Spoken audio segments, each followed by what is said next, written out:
संध्याकाळचे 5 वाजले आहेत आणि मी परत आली आहे किचनमध्ये. चहाची क्रेविंग झालेली, म्हटलं आधी चहा ठेवते. चहा बनवत असतानाच मी थोडीशी तयारी साईड बाय साईड करून घेत होते.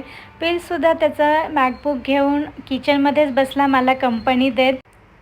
पिलसोबत गप्पा मारत मारत चहासुद्धा झाला आणि चहा घेत घेत मी फोडणी द्यायला घेतली. मी फोडणी देत आहे राईसला, ज्याला इथे कर्नाटकमध्ये म्हणतात चित्रान्ना, ज्याला आपण आपल्या महाराष्ट्रामध्ये लेमन राईससुद्धा म्हणतो, फोडणीचा भात.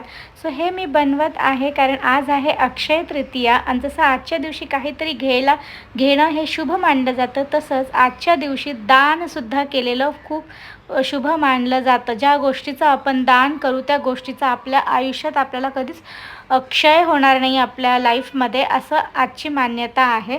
मागच्या वर्षी मी कपडे दान केले होते. म्हटलं यावर्षी अन्नदान करूया, माझ्या मनात खूप इच्छा होती. त्यासाठी मी होईल तेवढं माझ्याशी पॉसिबल तेवढं मी बनवलं.